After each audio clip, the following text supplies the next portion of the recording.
ನಮಸ್ತೆ ಸ್ನೇಹಿತರೆ, ಇವತ್ತು ನಾವು ದ್ವಿತೀಯ BA BComನವರಿಗೆ ಇರುವಂತಹ ಕಂಪ್ಯೂಟರ್ ಅಪ್ಲಿಕೇಶನ್ ನಮ್ಮ ಪರೀಕ್ಷೆ ತಯಾರಿಯನ್ನು ಮುಂದುವರಿಸ್ತಾ ಹೋಗುವ. ಈಗಾಗಲೇ ನಾವು ಮುಖ್ಯವಾದ ಪ್ರಶ್ನೆಗಳ ವಿವರಣೆಯನ್ನು, ಅದರ ಪಾಯಿಂಟ್ಸ್ಗಳ ಬಗ್ಗೆ ಎಲ್ಲವೂ ಕೂಡ ತಿಳ್ಕೊಂಡಿದ್ದೇವೆ. ಇದರಲ್ಲಿ ನಾವು ಓದ್ಕೊಂಡಿರುವಂಥದ್ದು ಕಂಪ್ಯೂಟರ್ನ ಲಕ್ಷಣಗಳನ್ನು ಓದಿದ್ದೇವೆ. ಈಗಾಗಲೇ ನನ್ನ ಹಳೆಯ ವಿಡಿಯೋವನ್ನು ನೀವು ನೋಡಿದರೆ ಅದರಲ್ಲಿ ಕಂಪ್ಯೂಟರ್ನ ಗುಣಲಕ್ಷಣಗಳನ್ನು ಓದ್ಕೊಂಡಿದ್ದೇವೆ. ಕಂಪ್ಯೂಟರ್ನ ಇತಿಹಾಸ, ವೆರಿ ಇಂಪಾರ್ಟೆಂಟ್ ಆಗಿರುವಂಥ ಪ್ರಶ್ನೆಗಳನ್ನು ನಾವು ಈಗಾಗಲೇ ಓದ್ಕೊಂಡಿದ್ದೇವೆ. ಅದು ಹಳೆಯ ವಿಡಿಯೋದಲ್ಲಿದೆ, ಪ್ಲೇ ಲಿಸ್ಟಲ್ಲಿ ನೋಡಿಕೊಂಡ್ರೆ ನಿಮಗೆ ಅದು ಸಿಗ್ತದೆ. ಕಂಪ್ಯೂಟರ್ನ ತಲೆಮಾರು ಅಥವಾ ಪೀಳಿಗೆ ವೆರಿ ಇಂಪಾರ್ಟೆಂಟ್ ಆಗಿರುವಂಥದ್ದು, ಅದು ಕೂಡ ನಾವು ಕಳೆದ ವಿಡಿಯೋದಲ್ಲಿ ತಿಳ್ಕೊಂಡಿದ್ದೇವೆ. ಅದಾದ ಮೇಲೆ ನಾವು ತಿಳ್ಕೊಂಡಿರುವಂಥದ್ದು ಕಂಪ್ಯೂಟರ್ನ ವರ್ಗೀಕರಣ. ಇದು ಕೂಡ ತುಂಬಾ ಮುಖ್ಯವಾಗಿರುವಂತಹ ಪ್ರಶ್ನೆ. ಇದರಲ್ಲಿ 3 ಪ್ರಕಾರಗಳಿದೆ: ನಿರ್ಮಾಣ ಮತ್ತು ಕಾರ್ಯ ಆಧಾರಿತ ವರ್ಗೀಕರಣ, ಅನ್ವಯಗಳನ್ನು ಆಧರಿಸಿ ವರ್ಗೀಕರಣ, ಗಾತ್ರ, ವೇಗ ಮತ್ತು ಸಾಮರ್ಥ್ಯವನ್ನು ಆಧರಿಸಿ ವರ್ಗೀಕರಣ. ಈ 3 ಪಾಯಿಂಟ್ಸ್ಗಳನ್ನು ವಿವರಿಸ್ತಾ ಹೋಗಬೇಕು. ಅದರ ಜೊತೆಗೆ ಆ 3ನೇ ಪಾಯಿಂಟ್ಸ್ 15 ಅಂಕಕ್ಕೆ 10 ಅಂಕಕ್ಕೆ ಕೇಳುವಂಥ ಪ್ರಶ್ನೆ. ಗಾತ್ರ, ವೇಗ ಮತ್ತು ಸಾಮರ್ಥ್ಯವನ್ನು ಆಧರಿಸಿ ವರ್ಗೀಕರಣವನ್ನು ಕೇಳಿದ್ದಾರೆ. ಇದನ್ನು ಕೂಡ ನಾವು ಕಳೆದ ವಿಡಿಯೋದಲ್ಲಿ ತಿಳ್ಕೊಂಡೆವು. ಕಂಪ್ಯೂಟರ್ನ ಕ್ರಿಯಾತ್ಮಕ ಘಟಕಗಳ ಬಗ್ಗೆ ಕೂಡ ಕೇಳ್ತಾರೆ. ಪ್ರಶ್ನೆಗಳು ಹಲವು ಬಾರಿ ಬಂದಿದೆ. ಚಿತ್ರವನ್ನು ಬಿಡಿಸಿ ಭಾಗಗಳನ್ನು ಹೆಸರಿಸುವುದಂತವರು ಕೊಡೋದಿಲ್ಲ. ಅವರು ಕೊಡುವಂಥದ್ದು ಕಂಪ್ಯೂಟರ್ನ ಕ್ರಿಯಾತ್ಮಕ ಘಟಕಗಳನ್ನು ತಿಳಿಸಿ ಅಂತ ಕೇಳ್ತಾರೆ. ಆಗ ನಾವು ಮೊದಲಿಗೆ ಈ ಚಿತ್ರವನ್ನು ಮಾಡಬೇಕಾಗ್ತದೆ. ಈ ಚಿತ್ರವನ್ನು ಸಂಪೂರ್ಣವಾಗಿ ಮಾಡಿ ನಂತರ ಪ್ರತಿಯೊಂದು ಭಾಗವನ್ನು ಕೂಡ ವಿವರಿಸುವಂಥದ್ದು. ಇನ್ಪುಟ್ಟನ್ನು ವಿವರಿಸಿ, ಔಟ್ಪುಟ್ಟನ್ನು ವಿವರಿಸಬೇಕು. ಇದು ಕೊನೆಯದಾಗಿ ವಿವರಿಸಿ, ಇನ್ಪುಟ್ಟನ್ನು ವಿವರಿಸಿ ನಂತರ ಸೆಂಟ್ರಲ್ ಪ್ರೊಸೆಸಿಂಗ್ ಯೂನಿಟ್ ಅಂದರೆ ಕೇಂದ್ರ ಸಂಸ್ಕರಣಾ ಘಟಕವನ್ನು ಮೊದಲಿಗೆ ವಿವರಿಸ್ತಾ ಹೋಗಬೇಕು. ಅದಾದ ನಂತರ ನಾವು ಅದರಲ್ಲಿ ಅಂಕಗಣಿತ ಮತ್ತು ತರ್ಕಶಾಸ್ತ್ರ ಘಟಕ, ಕಂಟ್ರೋಲ್ ಯೂನಿಟ್ ಕೂಡ ಇದೆ, ಅದನ್ನು ವಿವರಿಸ್ತಾ ಕೊನೆಯದಾಗಿ ಔಟ್ಪುಟ್ ಘಟಕವನ್ನು ವಿವರಿಸುವಂಥದ್ದು. ಇನ್ಪುಟ್ ಸಾಧನಗಳ ಬಗ್ಗೆ ತಿಳ್ಕೊಂಡಿದ್ದೇವೆ.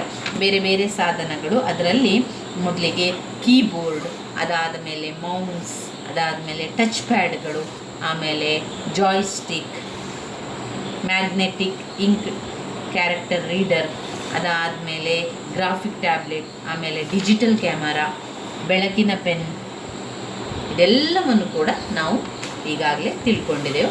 ಇವತ್ತು ನಾವು ಓದ್ಕೊಳ್ಬೇಕಾಗಿರುವಂತಹ ಮುಖ್ಯವಾದ ಪ್ರಶ್ನೆ ಇಂಪ್ಯಾಕ್ಟ್ ಮುದ್ರಕಗಳು ಮತ್ತು ನಾನ್ ಇಂಪ್ಯಾಕ್ಟ್ ಮುದ್ರಕಗಳು. ವೆರಿ ಇಂಪಾರ್ಟೆಂಟ್ ಆಗಿರುವಂತಹ ಕಂಪ್ಯೂಟರ್ನಲ್ಲಿ ಹೆಚ್ಚಾಗಿ ಕೇಳುವಂತಹ ಪ್ರಶ್ನೆ ಇಂಪ್ಯಾಕ್ಟ್ ಮುದ್ರಕಗಳು ಮತ್ತು ನಾನ್ ಇಂಪ್ಯಾಕ್ಟ್ ಮುದ್ರಕಗಳು.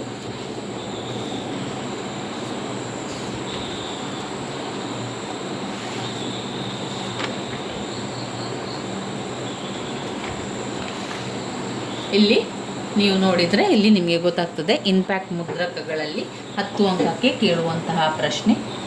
ಮುದ್ರಕಗಳು ಅಂತ ಹೇಳಿದರೆ ಪ್ರಿಂಟ್ ಮಾಡ್ತೇವಲ್ವ, ಅದು. ಪರಿಣಾಮ ಪ್ರಿಂಟರ್ಗಳು ಶಾಯಿ ರಿಬ್ಬನ್ ಮತ್ತು ಕಾಗದಗಳ ಸಂಪರ್ಕದಿಂದ ಕಾಗದದ ತುಂಡು ಮೇಲೆ ಅಕ್ಷರಗಳು ಮತ್ತು ಗ್ರಾಫಿಕ್ ರೂಪಿಸುತ್ತದೆ. ಈ ತಾಂತ್ರಿಕತೆ ಸಾಂಪ್ರದಾಯಿಕ ಬೆರಳಚ್ಚುಗಳನ್ನು ಹೋಲುತ್ತದೆ. ಮೊದಲನೇದಾಗಿ ಅಕ್ಷರ ಮುದ್ರಣ. ಈ ಮುದ್ರಕಗಳು ಒಂದು ಸಮಯದಲ್ಲಿ ಒಂದೇ ಅಕ್ಷರ ಮುದ್ರಿಸಬಹುದು. ಅವು ಬೆರಳಚ್ಚು ಯಂತ್ರದಂತೆ ಕೆಲಸವನ್ನು ಮಾಡ್ತದೆ. ಉದಾಹರಣೆಗೆ ಡೈಸಿ ವೀಲ್ ಮುದ್ರಕ, ಡಾಟ್ ಮ್ಯಾಟ್ರಿಕ್ಸ್ ಮುದ್ರಕ ಮತ್ತು ಇಂಕ್ ಜೆಟ್ ಪ್ರಿಂಟರ್ ಇವೆ. ಇವು ಅಕ್ಷರ ಮುದ್ರಕಗಳಲ್ಲಿ ನಾವು ತಿಳಿಯುವಂಥ ವಿಚಾರ. ಅಂದರೆ ಈ ಒಂದು ಮುದ್ರಕ ಯಾವ ರೀತಿಯಾಗಿರ್ತದೆ ಅಂತ ಹೇಳಿದರೆ ಒಂದೇ ಅಕ್ಷರವನ್ನು ಮುದ್ರಿಸುವಂಥದ್ದಿದು. ಅದು ಬೆರಳಚ್ಚು ಯಂತ್ರದಂತೆ ಕೆಲಸ ಮಾಡೋದು. ಒಂದೊಂದೇ ಅಕ್ಷರವನ್ನು ನಾವು ಮುದ್ರಿಸ್ತಾ ಹೋಗ್ತಾ ಇದ್ದೇವಲ್ವ, ಅದು ಅಕ್ಷರ ಮುದ್ರಕ ಅಂತ ಹೇಳುವಂಥದ್ದು. ಇದರಲ್ಲಿ ಉದಾಹರಣೆಗೆ ಡೈಸಿ ವೀಲ್ ಮುದ್ರಕ ಅಂತ ಬರ್ತದೆ, ಆಮೇಲೆ ಡಾಟ್ ಮ್ಯಾಟ್ರಿಕ್ಸ್ ಮುದ್ರಕ ಅಂತ ಬರ್ತದೆ, ಇಂಕ್ ಜೆಟ್ ಪ್ರಿಂಟರ್ಸ್ ಅಂತ ಕೂಡ ಬರ್ತದೆ. ಡೈಸಿ ವೀಲ್ ಮುದ್ರಕ ಅಂತ ಹೇಳಿದರೆ ಇದು ಪ್ರಿಂಟರ್ ಚೆಂಡು ತಲೆ ಬೆರಳಚ್ಚು ಯಂತ್ರವನ್ನು ಹೋಲುವಂಥದ್ದು. ಈ ರೀತಿಯ ಪ್ರಿಂಟರ್ ಪ್ಲಾಸ್ಟಿಕ್ ಅಥವಾ ಲೋಹದ ಚಕ್ರ ಹೊಂದಿದ್ದು ಪ್ರತಿ ಅಕ್ಷರದ ಆಕಾರ ಅವುಗಳ ಮೇಲೆ ಮುದ್ರಿತಗೊಂಡಿರುವಂಥದ್ದು. ಯಾರೆಲ್ಲ ಪ್ರಿಂಟಿಗೆ ಹೋಗಿದ್ರೆ ಅಥವಾ ಪ್ರಿಂಟಿಂಗನ್ನು ಕಲಿತಾ ಇದ್ದೀರಿ ಅಂತಾದರೆ, ಈಗ ಅದರಲ್ಲಿ ಬೇರೆ ಪ್ರಿಂಟಿಂಗ್ಸ್ ಕಲಿಯುವಂಥದ್ದು ವಿಚಾರಗಳಿರ್ತದೆ. ಕನ್ನಡ ಪ್ರಿಂಟ್ ಮಾಡುವಂಥದ್ದು, ಇಂಗ್ಲೀಷ್ ಪ್ರಿಂಟ್ ಮಾಡುವಂಥದ್ದು, ಆಮೇಲೆ ಕನ್ನಡ ಅಕ್ಷರಗಳನ್ನು ಪ್ರತ್ಯೇಕವಾಗಿ ಮಾಡುವಂಥ ಈ ರೀತಿಯ ಪ್ರಿಂಟಿಂಗ್ಗಳೆಲ್ಲ ನಮಗೆ ಕಾಣಲಿಕ್ಕೆ ಸಿಗ್ತದೆ. ಅದರ ಕ್ಲಾಸಸ್ ಅಂತವೇ ಆಗ್ತಾನೆ ಇರ್ತದೆ. ಅದರಲ್ಲಿ ಹೋದವರಿಗೆ ಅದರ ಬಗ್ಗೆ ಚೆನ್ನಾಗಿ ಗೊತ್ತಿರ್ತದೆ. ಇಲ್ಲ ಗೊತ್ತಿಲ್ಲ ಅಂತಂದರೆ ನಾವು ಅದರ ಬಗ್ಗೆ ಸ್ವಲ್ಪ ತಿಳ್ಕೊಂಡ್ರೆ ನಮಗೆ ನಂತರ ಬರೀಲಿಕ್ಕೆ ಏನು ಕಷ್ಟ ಆಗೋದಿಲ್ಲ. ಅಕ್ಷರ ಮುದ್ರಕ ಅಂತ ಹೇಳಿ ಒಂದೊಂದೇ ಅಕ್ಷರವನ್ನು ಮುದ್ರಿಸಿ ಅದನ್ನು ಪ್ರಿಂಟ್ ಮಾಡುವಂಥದ್ದು ಇದೆಯಲ್ಲ, ಅದು ಅಕ್ಷರ ಮುದ್ರಕ ಆಗಿರ್ತದೆ. ಅದರಲ್ಲಿ ಡೈಸಿ ವೀಲ್ ಮುದ್ರಕ ಅಂತ ಬರುವಂಥದ್ದು, ಅದು ಒಂದು ಚೆಂಡು ತಲೆ ಬೆರಳಚ್ಚು ಯಂತ್ರವನ್ನು ಹೋಲ್ತದೆ ಅಂತ ಅವ್ರು ಹೇಳ್ತಾರೆ. ಡೈಸಿ ವೀಲ್ ಮುದ್ರಕವನ್ನು ಚಿತ್ರ ಕೊಟ್ಟಿದ್ದಾರೆ ನೋಡಿ, ಯಾವ ರೀತಿ ಬಂದಿದೆ ಅಂತ ನೋಡ್ಕೊಳ್ಳಿ. ಡೈಸಿ ವೀಲ್ ಮುದ್ರಕದಲ್ಲಿ ಒಂದು ಸುತ್ತಿಗೆ ರಿಬ್ಬನ್ ವಿರುದ್ಧ ಚಕ್ರ ಪ್ರೆಸ್ ಮಾಡುವಂಥದ್ದು, ಅದಕ್ಕೆ ಪ್ರತಿಯಾಗಿ ಕಾಗದದ ಮೇಲೆ ಅಕ್ಷರದ ಆಕಾರದಲ್ಲಿ ಶಾಯಿ ಮೂಡ್ತದೆ. ಡೈಸಿ ಚಕ್ರ ಮುದ್ರಕಗಳು ಅಕ್ಷರದ ಗುಣಮಟ್ಟದ ಮುದ್ರಣ ಉತ್ಪತ್ತಿ ಕೂಡ ಮಾಡ್ತದೆ, ಆದರೆ ಗ್ರಾಫಿಕ್ಸ್ ಮುದ್ರಿಸಲಾಗುವುದಿಲ್ಲ. ಮುದ್ರಣ ಗುಣಮಟ್ಟ ಮತ್ತು ವೇಗ ಕಡಿಮೆ. ಇತ್ತೀಚಿನ ದಿನಗಳಲ್ಲಿ ಅದು ಬಳಕೆಯಲ್ಲಿ ಇಲ್ಲ ಅಂತಲೇ ಹೇಳ್ಬೋದು. ಎರಡನೇ ಪಾಯಿಂಟ್ ಆಗಿ ಡಾಟ್ ಮ್ಯಾಟ್ರಿಕ್ಸ್ ಮುದ್ರಕ ಇದು ವೈಯಕ್ತಿಕ ಕಂಪ್ಯೂಟರಿಂಗ್ಗಳು ಬಳಸುವ ಅತ್ಯಂತ ಜನಪ್ರಿಯ ಮುದ್ರಕ ಅಂತಲೇ ಹೇಳ್ಬೋದು. ಡಾಟ್ ಮ್ಯಾಟ್ರಿಕ್ ಮುದ್ರಕ ತುಂಬಾ ಪ್ರಚಲಿತದಲ್ಲಿರುವಂತಹ ಮುದ್ರಕ ಆಗಿರುವಂಥದ್ದು. ಆ ಒಂದು ಮುದ್ರಕಗಳಿದೆಯಲ್ಲ, ಬೇರೆ ಬೇರೆ ತಂತ್ರಜ್ಞಾನಗಳಿಗೆ ಹೋಲಿಸಿದರೆ ಅಥವಾ ಬೇರೆ ಬೇರೆ ಮಿಷನ್ಗಳಿರ್ಬೋದು, ಬೇರೆ ಬೇರೆ ವಿಚಾರಗಳನ್ನು ನಾವು ನೋಡಿದರೆ ಅದು ಕಡಿಮೆಯಾಗಿ ಸಿಗುವಂಥದ್ದು, ಅಗ್ಗದಲ್ಲಿ ಸಿಗುವಂಥದ್ದು ಡಾಟ್ ಮ್ಯಾಟ್ರಿಕ್ ಮುದ್ರಕಗಳಾಗಿರುವಂಥದ್ದು. ಅದು 1970 ಮತ್ತು 1980ರಲ್ಲಿ ಡಾಟ್ ಮ್ಯಾಟ್ರಿಕ್ಸ್ ಮುದ್ರಕಗಳು ಸಾಮಾನ್ಯವಾಗಿ ವೆಚ್ಚದಲ್ಲಿ ಮತ್ತು ಸಾಮರ್ಥ್ಯದಲ್ಲಿ ಉತ್ತಮ ರಾಜಿ ಎಂದು ಪರಿಗಣಿಸಲಾಗಿತ್ತು ಮತ್ತು 1990ರವರೆಗೆ ಅವು ವೈಯಕ್ತಿಕ ಕಂಪ್ಯೂಟರ್ಸ್ಗಳ ಜೊತೆಗೆ ಬಳಸಲ್ಪಡುವ ಮುದ್ರಕಗಳಲ್ಲಿ ಅತ್ಯಂತ ಸಾಮಾನ್ಯದ್ದಾಗಿತ್ತು. ಈ ಪ್ರಿಂಟರ್ ಅಕ್ಷರಗಳನ್ನು ಚುಕ್ಕೆಗಳ ಸಂಯೋಜನೆಯಿಂದ ರೂಪುಗೊಳಿಸುತ್ತದೆ. ಡಾಟ್ ಮ್ಯಾಟ್ರಿಕ್ ಮುದ್ರಕ ಎನ್ನುವಂಥದ್ದು. ಈ ಡಾಟ್ ಮ್ಯಾಟ್ರಿಕ್ ಮುದ್ರಕ ಶಾಯಿ ನೆನೆಸಿದ ರಿಬ್ಬನ್ ವಿರುದ್ಧ ಪಿನ್ಗಳನ್ನು ಹೊಡೆಯುವ ಮೂಲಕ ಅಕ್ಷರಗಳನ್ನು ಸೃಷ್ಟಿಸುವಂಥದ್ದು. ಅದು ಒಂದೊಂದೇ ಪಿನ್ಗಳನ್ನು ಒತ್ತಿ ಹಾಕುವಂಥದ್ದು. ಇಲ್ಲಿ ಅಕ್ಷರಗಳು ಯಾವ ರೀತಿ ಇರ್ತದೆ ಅಂತ ಹೇಳಿದರೆ, ಮುದ್ರಕ ಶಾಯಿಯನ್ನು ನೆನೆಸಿರುವಂಥ ಒಂದು ರಿಬ್ಬನ್ ಇರ್ತದೆ ಅಥವಾ ಒಂದು ಪಿನ್ ಅಂತಲೇ ಹೇಳ್ಬೋದು. ಆ ಪಿನ್ನನ್ನು ಹೊಡೆಯುವ ಮೂಲಕ ಅಕ್ಷರಗಳು ಸೃಷ್ಟಿಯಾಗ್ತಾನೆ ಹೋಗುವಂಥದ್ದು. ಪ್ರತಿ ಪಿನ್ ಕೂಡ ಏನಾಗ್ತದೆ, ಆ ಚುಕ್ಕೆಯ ರೂಪವನ್ನು ಕೊಡ್ತಾನೆ ಹೋಗ್ತದೆ. ಚುಕ್ಕೆ ಕೊಟ್ಟು ಎಲ್ಲ ಅಕ್ಷರವನ್ನು ಬರೆಯುವಂಥದ್ದು. ಅದು ಚುಕ್ಕಿ ಸಂಪೂರ್ಣ ಚುಕ್ಕೆಯಲ್ಲಿ ಇರ್ತದೆ. ಡಾಟ್ಗಳ ಸಂಯೋಜನೆಯಿಂದ ಚಿತ್ರವನ್ನು ಮೂಡಿಸ್ತದೆ. ಪ್ರಿಂಟರ್ನ ಚಲಿಸುವ ಭಾಗವನ್ನು ಮುದ್ರಣದ ತಲೆ ಎಂದು ಕರೆಯಲಾಗ್ತದೆ. ಇನ್ನು ಬಿಂದುಗಳ ಮಾದರಿಯಲ್ಲಿ ಅಕ್ಷರಗಳು ಬರುವಂಥದ್ದು. ಇದರ ಪರಿಣಾಮ ಪ್ರಿಂಟರ್ಗಳ ಲಾಭಗಳೇನು? ಡಾಟ್ ಮ್ಯಾಟ್ರಿಕ್ ಮುದ್ರಕಗಳು, ಈಗ ಇಲ್ಲಿ ನೋಡ್ತಾ ಇದ್ದೀರಲ್ಲ ಚಿತ್ರ, ಇದು ಡಾಟ್ ಮ್ಯಾಟ್ರಿಕ್ ಮುದ್ರಕ. ಹೆಸರೇ ಸೂಚಿಸ್ತದೆ ನೋಡಿ, ಆ ಒಂದು ಹೆಸರೇ ನಿಮಗೆ ಗೊತ್ತಾಗ್ತದೆ. ಡಾಟ್ ಮ್ಯಾಟ್ರಿಕ್ ಮುದ್ರಣ ಅಂತ ಹೇಳಿದರೆ ಡಾಟ್ ಬರ್ತದೆ. ಡಾಟ್ನ ಮುಖಾಂತರ ಮಾಡುವಂತಹ ಮುದ್ರಣ ಇದೆಯಲ್ಲ, ಅದು ಡಾಟ್ ಮ್ಯಾಟ್ರಿಕ್ ಮುದ್ರಕ. ಮತ್ತು ಅಕ್ಷರ ಮುದ್ರಣದಲ್ಲಿ ಒಂದೇ ಅಕ್ಷರ ಒಮ್ಮೆ ಅದನ್ನು ಒತ್ತುವಾಗ ಅಥವಾ ಒಮ್ಮೆ ಪ್ರಿಂಟ್ ಮಾಡುವಾಗ ಒಂದೇ ಒಂದು ಅಕ್ಷರ ಬರುವಂಥದ್ದು, ಅದು ಅಕ್ಷರ ಮುದ್ರಕ. ಎರಡನೇದು ಡಾಟ್ ಪ್ರಿಂಟರ್ ಮುದ್ರಕ ಅಂತ ಹೇಳುವಂಥದ್ದು. ಇದರ ಪರಿಣಾಮ ಏನು? ಬಿಂದುಗಳ ಮಾದರಿಯಲ್ಲಿ ಅಕ್ಷರಗಳು ಅಥವಾ ಪರಿಣಾಮ ಪ್ರಿಂಟರ್ ಲಾಭಗಳು ಏನು ಅಂತ ಹೇಳಿದರೆ, ಡಾಟ್ ಮ್ಯಾಟ್ರಿಕ್ ಮುದ್ರಕಗಳು ಯಾವುದೇ ಪ್ರಿಂಟರ್ನಂತೆ ಲೇಖನ ಮುದ್ರಿಸಲು ಅಥವಾ ಇಂಗಾಲದ ಪ್ರತಿಗಳನ್ನು ಮಾಡಬಹುದು. 2, ಇಂಪ್ಯಾಕ್ಟ್ ಮುದ್ರಕಗಳು ಅತೀ ಕಡಿಮೆ ಮುದ್ರಣ ವೆಚ್ಚವನ್ನು ಹೊಂದಿರುವಂಥದ್ದು. ಶಾಯಿಯನ್ನು ಅದಕ್ಕೆ ಹಾಕಿದಾಗೆ, ಶಾಯಿಯನ್ನು ಅದರ ಮೇಲೆ ಸುರಿದ ರೀತಿಯಲ್ಲಿ ಅದು ಪ್ರಿಂಟ್ ಔಟ್ ಕ್ರಮೇಣ ಬದಲಾಗಿ ಇದ್ದಕ್ಕಿದ್ದಂತೆ ಹೆಚ್ಚು ಮಂಕಾಗ್ತದೆ. ಈಗ ಇಂಪ್ಯಾಕ್ಟ್ ಮುದ್ರಕಗಳಲ್ಲಿ ಶಾಯಿಯನ್ನು ಹಾಕ್ತಾರೆ. ಆ ಶಾಯಿ ಯಾವಾಗ ಮುಗಿತದೋ ಅಥವಾ ಖಾಲಿ ಆಗ್ತದೋ ಅದರ ನಂತರ ಏನಾಗ್ತದೆ ಅಂತ ಹೇಳಿದರೆ, ಅದರ ಅಕ್ಷರಗಳ ಒಂದು ಸ್ಪಷ್ಟತೆ ಇರ್ಬೋದು. ಅಕ್ಷರಗಳು ಕ್ರಮೇಣ ಏನಾಗ್ತದೆ, ಇದ್ದಕ್ಕಿದ್ದಂತೆ ಅದು ಮಂಕಾಗಿ ಹೋಗ್ತದೆ. ಅಕ್ಷರಗಳ ಒಂದು ಸ್ಪಷ್ಟತೆ, ಅದರ ಒಂದು ಅಕ್ಷರಗಳೆಲ್ಲ ಕೂಡ ಮಂಕಾಗಿ ಹೋಗ್ತದೆ. ಅವುಗಳು ಡೇಟಾ ಲಾಗಿಂಗ್ಗೆ ಉಪಯುಕ್ತ ಅಂತಲೇ ಹೇಳ್ಬೋದು. ಮಾಲೀಕ ಹಾಳೆಗಳ ಬದಲು ನಿರಂತರ ಕಾಗದ ಬಳಸಲು ಸಮರ್ಥವಾಗಿರುತ್ತದೆ. ಅವು ಉತ್ತಮ ವಿಶ್ವಾಸಾರ್ಹ ಮತ್ತು ಮುದ್ರಣ ಗುಣಮಟ್ಟಕ್ಕಿಂತ ಮುದ್ರಿತ ವಿಷಯ ಹೆಚ್ಚು ಮುಖ್ಯವಾಗಿದೆ ಎನ್ನುವ ಸಂದರ್ಭಗಳಲ್ಲಿ ಬಳಸಲು ಅದು ಸೂಕ್ತವಾಗಿದೆ. ಇದರ ಪರಿಣಾಮ ಮುದ್ರಕಗಳು ಅನಾನುಕೂಲತೆಗಳೇನು? ಪರಿಣಾಮ ಮುದ್ರಕಗಳ ಅನಾನುಕೂಲತೆಗಳು ಅಂತ ಬಂದಾಗ, ಇಂಪ್ಯಾಕ್ಟ್ ಮುದ್ರಕಗಳು ಸಾಮಾನ್ಯವಾಗಿ ಶಬ್ದವನ್ನು ಮಾಡ್ತದೆ.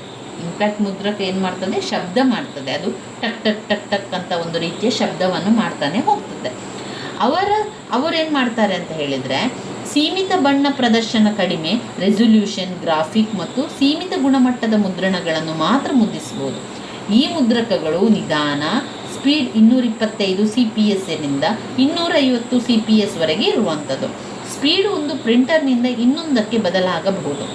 ಇಲ್ಲಿ ಸಾಲು ಮುದ್ರಕ ಅಂತ ಬರ್ತದೆ. ಸಾಲು ಮುದ್ರಕ ಅಂತ ಅಂದರೆ ಹೆಸರಿಗೆ ಸೂಚಿಸುವಂತೆ ಸಾಲು ಮುದ್ರಕ ಒಂದು ಹೆಚ್ಚಿನ ವೇಗದ ಪ್ರಿಂಟರ್ ಅಂತ ಹೇಳ್ಬೋದು. ಒಂದು ಸಮಯದಲ್ಲಿ ಪಠ್ಯದ ಒಂದು ಸಂಪೂರ್ಣ ಲೈನನ್ನು ಮುದ್ರಿಸಲು ಬಳಸಲಾಗ್ತದೆ.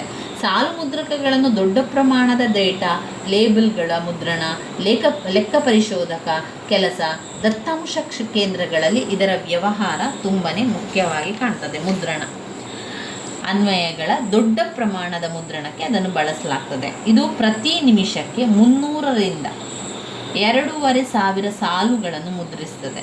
ಉದಾಹರಣೆಗೆ ಡ್ರಮ್ ಪ್ರಿಂಟರ್ಸ್ಗಳಿರ್ಬೋದು ಅಥವಾ ಚೈನ್ ಮುದ್ರಕಗಳಿರ್ಬೋದು. ಇದೇನು ಪ್ರತಿ ನಿಮಿಷಕ್ಕೆ 300ರಿಂದ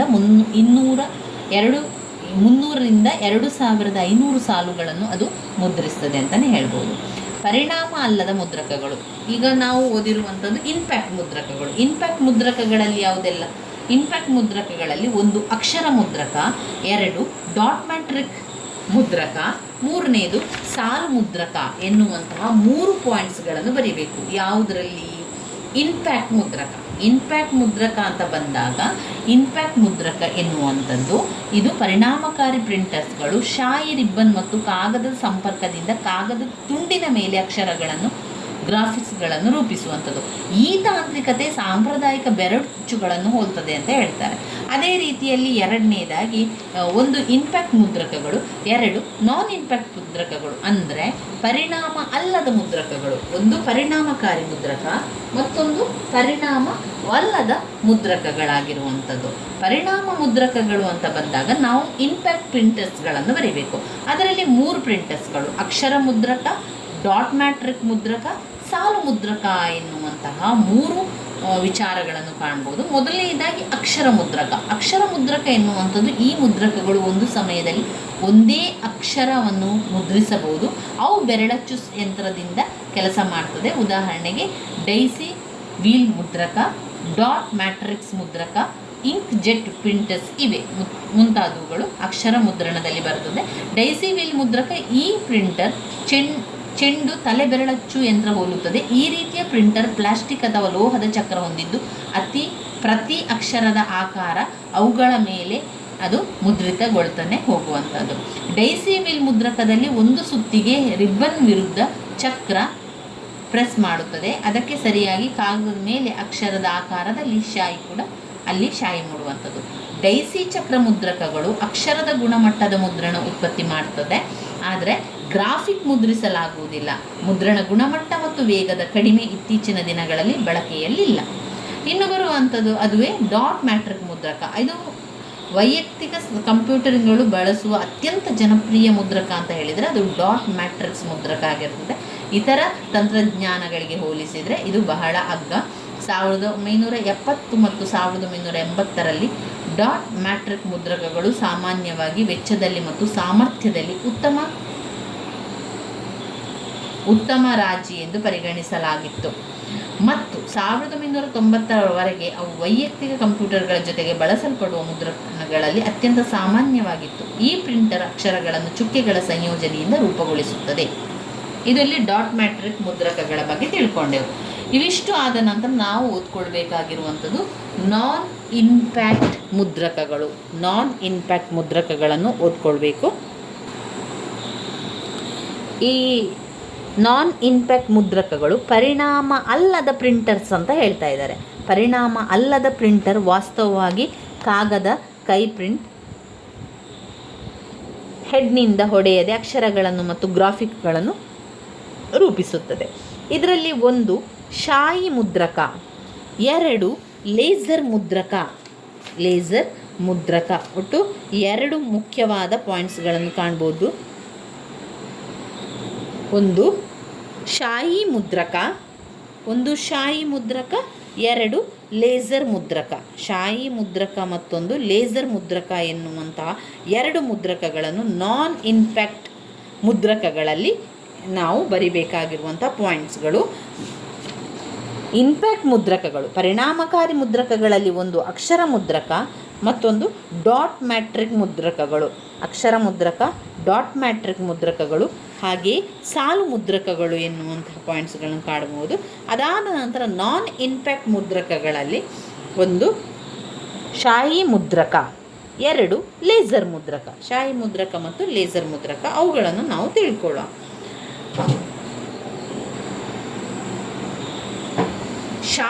ಶಾಯಿಯ ಮುದ್ರಕ ಅಂತ ಹೇಳಿದರೆ ಅದು ಇಂಕ್ ಜೆಟ್ ಮುದ್ರಕ ಇಂಕ್ ಜೆಟ್ ತಂತ್ರಜ್ಞಾನದ ಮೂಲಕ ಕೆಲಸವನ್ನು ಮಾಡ್ತದೆ.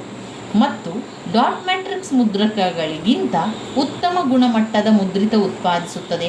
ಕಾಗದದ ಮೇಲೆ ಒಂದು ನಿಯಂತ್ರಿತ ಹರಿವಿನ ಸಣ್ಣ ಶಾಯಿ ಹನಿಗಳನ್ನು ನಿಖರವಾಗಿ ಸಿಂಪಡಿಸಿ ಡಾಟ್ ಮ್ಯಾಟ್ರಿಕ್ ಅಥವಾ ಘನ ಅಕ್ಷರಗಳನ್ನು ಮುದ್ರಿಸುತ್ತದೆ. ಈ ಮುದ್ರಕಗಳು ಮುದ್ರಣ ಗುಣಮಟ್ಟ ಸೆಕೆಂಡಿಗೆ 700 ಅಥವಾ ಹೆಚ್ಚು ಮುದ್ರಣ ಪ್ರಕ್ರಿಯೆಯ ಸಮಯದಲ್ಲಿ ತುಲನಾತ್ಮಕವಾಗಿ ನಿಶ್ಶಬ್ದ. ಈ ಮುದ್ರಕಗಳು ಬಳಸಲು ಸುಲಭ ಮತ್ತು ಬಣ್ಣದ ಘಟಕಗಳನ್ನು ಮುದ್ರಿಸಲು ಬಳಸಬಹುದು. ಇದು ಶಾಹಿ ಮುದ್ರಕ ಆಗಿರುವಂಥದ್ದು. ಇಂಕ್ ಜೆಟ್ ಪ್ರಿಂಟರ್ ಎನ್ನುವಂಥದ್ದು ಮುದ್ರಕಗಳು ಕಾರ್ಯಾಚರಣೆಯಲ್ಲಿ ಹೆಚ್ಚು ನಿಶ್ಶಬ್ದ, ಹೆಚ್ಚಿನ ಮುದ್ರಣ ರೆಸಲ್ಯೂಷನ್ ಮೂಲಕ ಅಪ್ಪಟವಾದ ಸುಗಮ ವಿವರಗಳನ್ನು ಮುಂದಿಡಿಸಬಹುದು. ಛಾಯಾಗ್ರಹಣ ಗುಣಮಟ್ಟದ ಪಠ್ಯ ಮತ್ತು ಚಿತ್ರಗಳನ್ನು ಉತ್ಪತ್ತಿ ಮಾಡಬಹುದು. ಅನಾನುಕೂಲತೆಗಳು, ಈ ಶಾಯಿ ಎನ್ನುವಂಥದ್ದು, ಶಾಯಿಯನ್ನು ಬಳಸ್ತಾ ಇದ್ದೇವಲ್ಲ, ಈ ಒಂದು ಪ್ರಿಂಟರಿಗೆ ಶಾಯಿಯನ್ನು ಬಳಸೋದು. ಆ ಶಾಯಿ ತುಂಬಾ ದುಬಾರಿ ಆಗಿರುವಂಥ ಶಾಯಿ, ಅದನ್ನು ಕೊಡಲಿಕ್ಕೆ ತುಂಬಾ ಕಷ್ಟ. ಆದರೂ ಕೂಡ ಅದನ್ನು ತಗೊಳ್ಳುವಂಥದ್ದು ಶಾಯಿಯನ್ನು ನಾವು ಬಳಸ್ಕೊಳ್ಬೇಕು. ಅನೇಕ ಇಂಕ್ ಕಾರ್ಟಿಜ್ಗಳು ಪ್ರಿಂಟರ್ ಶಾಯಿ ಮಟ್ಟ ಅಂದಾಜಿಸಲು ಸಂಬಂಧಿಸುವ ಒಂದು ಬುದ್ಧಿವಂತ ಮೈಕ್ರೋಟಿಪ್ ಹೊಂದಿರುತ್ತದೆ. ಈ ಪ್ರಿಂಟರ್ ದೋಷ ಸಂದೇಶವನ್ನು ತೋರಿಸುತ್ತದೆ ಅಥವಾ ತಪ್ಪಾಗಿ ಶಾಯಿ ಕಾರ್ಟ್ರಿಡ್ಜ್ ಖಾಲಿ ಎಂದು ಬಳಕೆದಾರ ತಿಳಿಸಲು ಕಾರಣವಾಗಬಹುದು. ಇವು ಅನಾನುಕೂಲತೆಗಳನ್ನು ಹೇಳುವಂಥದ್ದು. ಅನುಕೂಲತೆಗಳಲ್ಲಿ ಶಾಹಿ ಮುದ್ರಕ ಎನ್ನುವಂಥದ್ದು ಮುದ್ರಕಗಳು ಕಾರ್ಯಾಚರಣೆಯಲ್ಲಿ ಹೆಚ್ಚು ನಿಶ್ಶಬ್ದ, ಹೆಚ್ಚಿನ ಮುದ್ರಣ ರೆಸಲ್ಯೂಷನ್ ಮೂಲಕ ಅಪ್ಪಟವಾದ ಸುಗಮ ವಿವರಗಳನ್ನು ಮುದ್ರಿಸಬಹುದು. ಛಾಯಾಗ್ರಹಣ ಗುಣಮಟ್ಟದ ಪಠ್ಯ ಮತ್ತು ಚಿತ್ರಗಳನ್ನು ಉತ್ಪತ್ತಿ ಮಾಡಬಹುದು. ಇದರಲ್ಲಿ ಒಂದು ಶಾಯಿ ಮುದ್ರಣ, ಶಾಯಿಯನ್ನು ಬಳಸಿಕೊಂಡು ಮುದ್ರಕ ಮಾಡುವಂಥದ್ದು ನಾನ್ ಇಂಪ್ಯಾಕ್ಟ್ ಮುದ್ರಕ. ಇಂಕ್ ಜೆಟ್ ತಂತ್ರಜ್ಞಾನದ ಮೂಲಕ ಕೆಲಸವನ್ನು ಮಾಡ್ತದೆ ಮತ್ತು ಡಾಟ್ ಮ್ಯಾಟ್ರಿಕ್ಸ್ ಮುದ್ರಕಗಳಿಗಿಂತ ಉತ್ತಮ ಗುಣಮಟ್ಟದ ಮುದ್ರಿತ ಉತ್ಪಾದಿಸುತ್ತದೆ. ಕಾಗದದ ಮೇಲೆ ಒಂದು ನಿಯಂತ್ರಿತ ಹರಿವಿನ ಸಣ್ಣ ಶಾಯಿ ಹನಿಗಳನ್ನು ನಿಖರವಾಗಿ ಸಿಂಪಡಿಸಿ ಡಾಟ್ ಮ್ಯಾಟ್ರಿಕ್ಸ್ ಅಥವಾ ಘನ ಅಕ್ಷರಗಳನ್ನು ಮುದ್ರಿಸುತ್ತದೆ. ಈ ಮುದ್ರಿಕೆಗಳು ಗುಣಮಟ್ಟ ಸೆಕೆಂಡಿಗೆ 700 ಅಥವಾ ಹೆಚ್ಚು ಮುದ್ರಣ ಪ್ರಕ್ರಿಯೆ ಸಾಮಾನ್ಯ ತುಲನಾತ್ಮಕ, ಅದು ನಿಶಬ್ದ. ಈ ಮುದ್ರಕಗಳು ಬಳಸಲು ಸುಲಭ ಮತ್ತು ಬಣ್ಣದ ಪುಟಗಳನ್ನು ಮುದ್ರಿಸಲು ಬಳಸಬಹುದು. ಮೊದಲನೇದಾಗಿ ಇಂಕ್ ಜೆಟ್ ಪ್ರಿಂಟರ್ ಪ್ರಯೋಜನ ಅಂತ ಬಂದಾಗ ಇವುಗಳು ಮುದ್ರಕಗಳು ಕಾರ್ಯಾಚರಣೆಯಲ್ಲಿ ಹೆಚ್ಚು ನಿಶ್ಶಬ್ದ, ಹೆಚ್ಚಿನ ಪ್ರಮುಖ ರೆಸಲ್ಯೂಷನ್ ಮೂಲಕ ಅಪ್ಪಟವಾದ ಸುಗಮ ವಿವರಗಳನ್ನು ಮುದ್ರಿಸಬಹುದು. ಛಾಯಾಗ್ರಹಣ ಗುಣಮಟ್ಟದ ಪಠ್ಯ ಚಿತ್ರಗಳನ್ನು ಉತ್ಪತ್ತಿ ಮಾಡಬಹುದು. ಇಲ್ಲಿ ನಾವು ನೋಡಿದರೆ ಅನಾನುಕೂಲತೆಗಳು ಅಂತ ಬಂದಾಗ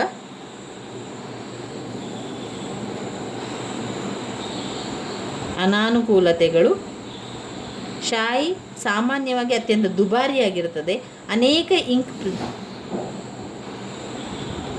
ಅನೇಕ ಇಂಕ್ ಕಾರ್ಟ್ರಿಡ್ಜ್ಗಳು ಪ್ರಿಂಟರ್ ಶಾಯಿ ಮಟ್ಟ ಅಂದಾಜಿಸಲು ಸಂಬಂಧಿಸುವ ಒಂದು ಬುದ್ಧಿವಂತ ಮೈಕ್ರೋಚಿಪ್ಪನ್ನು ಹೊಂದಿರುತ್ತದೆ. ಈ ಪ್ರಿಂಟರ್ ದೋಷ ಸಂದೇಶವನ್ನು ತೋರಿಸುತ್ತದೆ ಅಥವಾ ತಪ್ಪಾಗಿ ಶಾಯಿ ಕಾರ್ಟ್ರಿಡ್ಜ್ ಖಾಲಿ ಎಂದು ಬಳಕೆದಾರ ತಿಳಿಸಲು ಕಾರಣವಾಗಬಹುದು.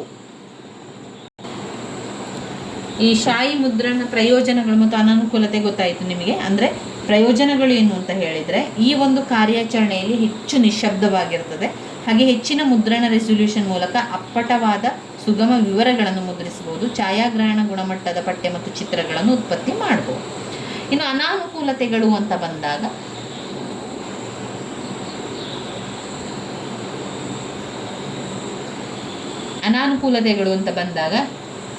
ಈ ಒಂದು ಇಂಕ್ಜೆಟ್ ಮುದ್ರಕಗಳಲ್ಲಿ ದುಷ್ಪರಿಣಾಮಗಳು: ಶಾಯಿ ಸಾಮಾನ್ಯವಾಗಿ ಅತ್ಯಂತ ದುಬಾರಿಯಾಗಿದೆ.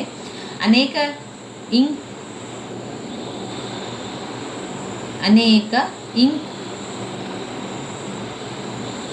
ಇಂಕ್ ಕಾರ್ಟಿಜ್ಗಳು ಪ್ರಿಂಟರ್ ಶಾಯಿ ಮಟ್ಟ ಅಂದಾಜಿಸಲು ಸಂವಹಿಸುವ ಒಂದು ಬುದ್ಧಿವಂತ ಮೈಕ್ರೋಟಿಪ್ ಹೊಂದಿರುತ್ತದೆ. ಈ ಪ್ರಿಂಟರ್ ದೋಷ ಸಂದೇಶವನ್ನು ತೋರಿಸುತ್ತದೆ ಅಥವಾ ತಪ್ಪಾಗಿ ಶಾಯಿಯನ್ನು ಕಾರ್ಟ್ರಿಡ್ಜ್ ಖಾಲಿ ಎಂದು ಬಳಕೆದಾರ ತಿಳಿಸಲು ಕಾರಣವಾಗಬಹುದು. ಇನ್ನು ಬರುವಂಥದ್ದು, ಅದರಲ್ಲಿ ಅದು ಅತ್ಯಂತ ಕಿರಿದಾದ ಇಂಜೆಕ್ಟ್ ನಳಿಕೆಗಳು ಶಾಯಿಯ ಒಳಗೆ ಅಡಚಣೆಯಾಗಲು ಕಾರಣವಾಗಿದೆ. ಮೂರನೇದು ಲೇಸರ್ ಮುದ್ರಣ.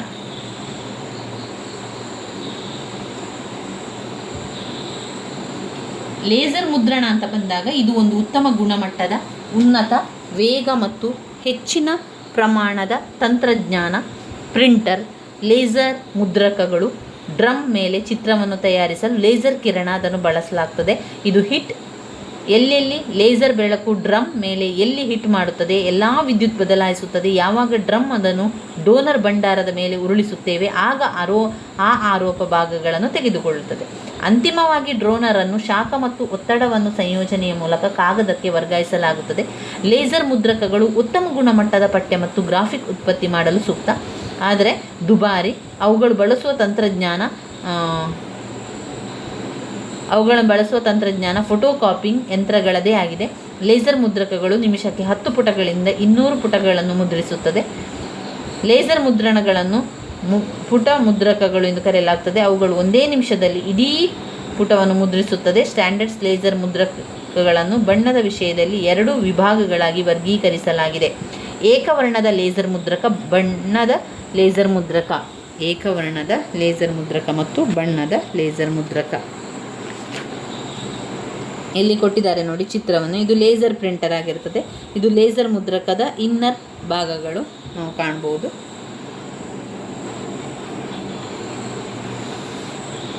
ಲೇಸರ್ ಪ್ರಿಂಟರ್ ಸ್ಥಾಯಿ ವಿದ್ಯುತ್ ಉಪಯೋಗಿಸುತ್ತದೆ. ಡ್ರಮ್ ಮೇಲೆ ಚಿತ್ರವನ್ನು ರಚಿಸಲು ಟೋನರ್ ಚಿತ್ರಕ್ಕೆ ಬದ್ಧವಾಗಿರಬೇಕು. ಪತ್ರಿಕೆಗೆ ಸ್ವರದ ಚಿತ್ರ ವರ್ಗಾಯಿಸಲು ಮತ್ತು ಕಾಗದಕ್ಕೆ ಟೋನರ್ಗಳನ್ನು ಬೆಳೆಸಲು. ಲೇಸರ್ ಚಾರ್ಜ್ ಡ್ರಮ್ ಎಂದರೆ ಋಣಾತ್ಮಕ ಚಿತ್ರಕಲೆ ಮುದ್ರಿಸುವ ಮೂಲಕ ಚಿತ್ರವನ್ನು ಸ್ಪಷ್ಟಿಸುತ್ತದೆ. ಬೆಳಕು ಬೀಳುವ ಚಾರ್ಜ್ ಕಣ್ಮರೆಯಾಗಿ ಮುದ್ರಿತ ಧನಾತ್ಮಕ ಚಿತ್ರ ಮಾತ್ರ ಅದು ಹೇಳುವಂಥದ್ದು ಅಥವಾ ಅದು ಚಿತ್ರವನ್ನು ಮಾತ್ರ ಬಿಡುತ್ತದೆ. ಏಕವರ್ಣದ ಲೇಸರ್ ಮುದ್ರಕಗಳಿಗೆ ಒಂದು ಟೋನರನ್ನು ಬಳಸಲಾಗ್ತದೆ. ಬಣ್ಣದ ಲೇಸರ್ ಮುದ್ರಕಗಳು ಸಂಪೂರ್ಣ ಬಣ್ಣವನ್ನು ಮುದ್ರಿಸಲು 4 ಟೋನರ್ ಬಳಸುತ್ತದೆ. ಈ ಮುದ್ರಕಗಳು ಏಕವರ್ಣಕ್ಕಿಂತ 10 ಬಾರಿ ದುಬಾರಿ. ಬಣ್ಣದ ಲೇಸರ್ ಮುದ್ರಕಗಳು ತಮ್ಮ ವೆಚ್ಚ ಹೊರತಾಗಿಯೂ ಜನಪ್ರಿಯವಾಗಿದ್ದು ಸಾಮಾನ್ಯವಾಗಿ ಬಳಸಲಾಗ್ತದೆ. ಗ್ರಾಫಿಕ್ ಮತ್ತು ಛಾಯಾಚಿತ್ರಗಳು ದಾಖಲೆಗಳನ್ನು ಮುದ್ರಿಸಲು ಬಣ್ಣದ ಲೇಸರ್ ಮುದ್ರಕ ಉತ್ತಮ ಆಯ್ಕೆಯಾಗಿದೆ.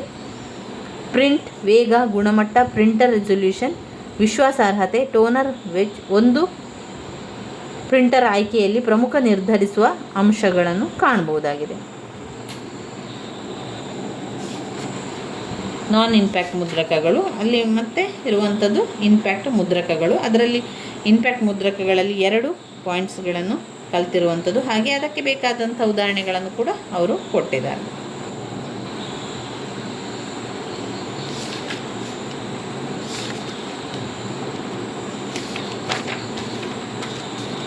ಇದರಲ್ಲಿ ಇಷ್ಟ ಆಯಿತು ಓದಲಿಕ್ಕೆ. ಇನ್ನೂ ಓದಬೇಕಾಗಿರುವಂಥದ್ದು RAM, ROM ಇದರ ವ್ಯತ್ಯಾಸವನ್ನು ತಿಳ್ಕೊಳ್ಬೇಕು.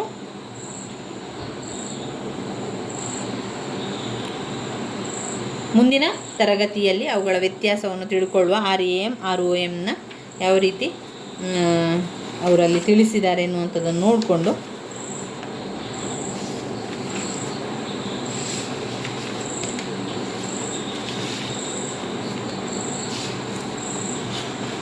ಇದರಲ್ಲಿ ತುಂಬಾ ವಿಚಾರ ಇದೆ. ಅದರಲ್ಲಿ ನಾವು ನೋಡುವಂಥದ್ದು ಪ್ರಾಥಮಿಕ ಮೆಮೊರಿ, ಆಮೇಲೆ ದ್ವಿತೀಯ ಮೆಮೊರಿ, ಈ ರೀತಿಯಾಗಿ ನೋಡುವಂಥದ್ದು.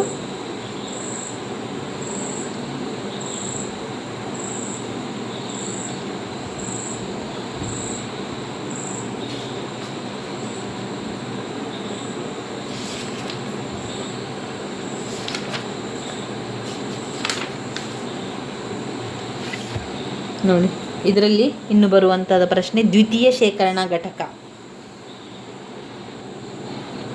ದ್ವಿತೀಯ ಶೇಖರಣಾ ಘಟಕ ಅಥವಾ ದ್ವಿತೀಯ ಶೇಖರಣಾ ಸಾಧನಗಳು. ಇನ್ನು ಇದರಲ್ಲಿ ಬರುವಂಥ ದ್ವಿತೀಯ ಶೇಖರಣಾ ಸಾಧನಗಳ ಪಾಯಿಂಟ್ಸ್ಗಳನ್ನು ನೋಡಿಕೊಳ್ಳುವ. ಒಂದು, ಸೆಕೆಂಡ್ರಿ ಶೇಖರಣಾ ಸಾಧನಗಳು ಮ್ಯಾಗ್ನೆಟಿಕ್ ಟೇಪ್. ಏನು?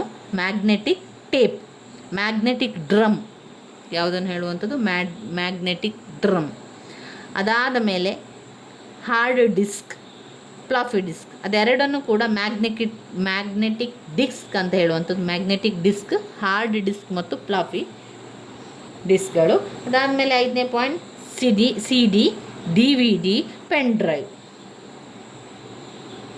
ನಂತರ ಸಿ ಡಿಯನ್ನು ಹಾಕುವಂಥದ್ದು, ಪೆನ್ ಡ್ರೈವನ್ನು ಹಾಕುವಂಥದ್ದು, DVD ಕೂಡ ಇರುವಂಥದ್ದು. ನಿಮ್ಮ ಪ್ರಗತಿಯನ್ನು ಪರಿಶೀಲಿಸುವಂಥದ್ದು. ಇಲ್ಲಿ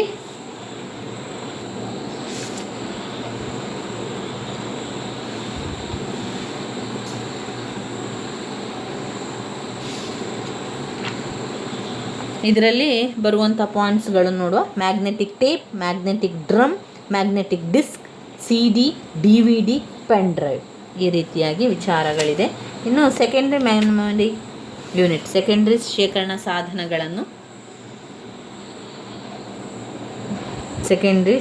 ಸಾಧನಗಳನ್ನು ಒಮ್ಮೆ ನೋಡ್ಕೊಳ್ಬೇಕಾಗಿರುವಂಥದ್ದು. ಇದಾದ ಮೇಲೆ ಮ್ಯಾಗ್ನೆಟಿಕ್ ಟೇಪ್.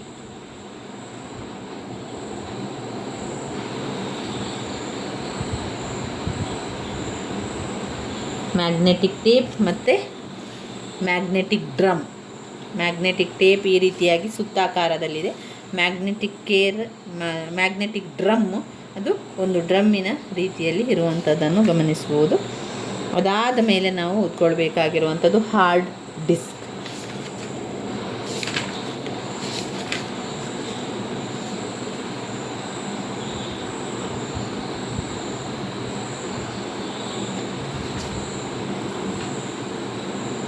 ಮ್ಯಾಗ್ನೆಟಿಕ್ ಡ್ರಮ್, ಅದಾದಮೇಲೆ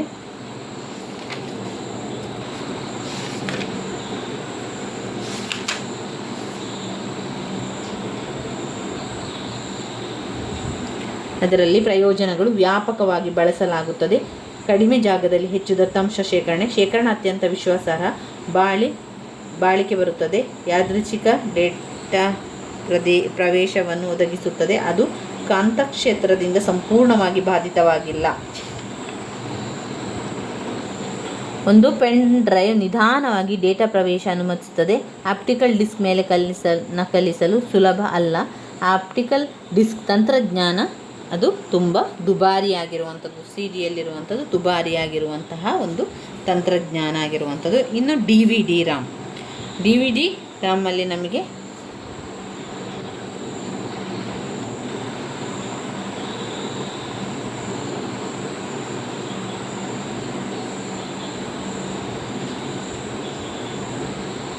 ಇದು DVD ರ್ಯಾಮು.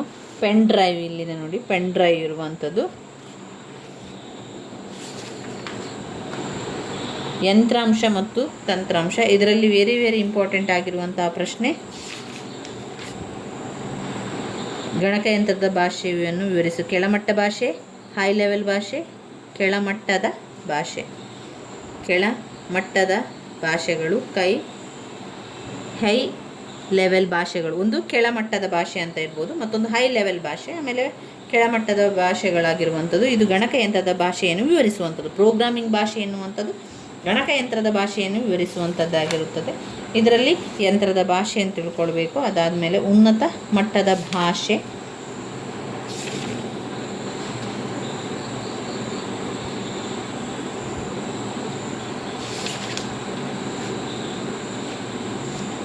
ಹಾಗೆ ಇಲ್ಲಿ ತುಂಬ ಪಾಯಿಂಟ್ಸ್ಗಳಿದೆ. ಕಂಪ್ಲೈಲರ್, ಆಮೇಲೆ ಇಂಟರ್ಪ್ರಿಟರ್,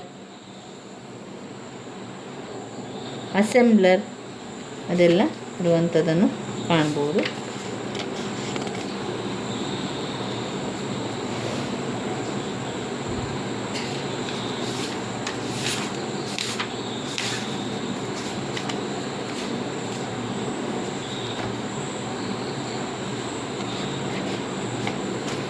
ಇವಿಷ್ಟು ವಿಚಾರಗಳನ್ನು ನಾವು ಇದರಲ್ಲಿ ನೋಡ್ಬೋದು. ಇನ್ನಷ್ಟು ವಿಚಾರಗಳನ್ನು ತಿಳ್ಕೊಳ್ಬೇಕು, ಇನ್ನಷ್ಟು ವಿಚಾರಗಳನ್ನು ಹಾಗೆಯೇ ಯಂತ್ರಾಂಶ ತಂತ್ರಾಂಶಗಳ ಬಗ್ಗೆ ಕೂಡ ನಾವು ತಿಳ್ಕೊಳ್ಬೇಕಾಗಿರುವಂಥದ್ದು. ಮುಂದಿನ ವಿಡಿಯೋದಲ್ಲಿ ಇವುಗಳ ಬಗ್ಗೆ ಎಲ್ಲ ತಿಳ್ಕೊಳ್ಳೋ ಸ್ನೇಹಿತರೆ. ನನ್ನ ವಿಡಿಯೋಸ್ ಎಲ್ಲ ನಿಮಗೆ ಇಷ್ಟ ಆಗಿದ್ದರೆ ಲೈಕ್ ಕೊಡಿ, ಶೇರ್ ಮಾಡಿ, ಸಬ್ಸ್ಕ್ರೈಬ್ ಮಾಡಲಿಕ್ಕೆ ಮರಿಬೇಡಿ. ಧನ್ಯವಾದಗಳು.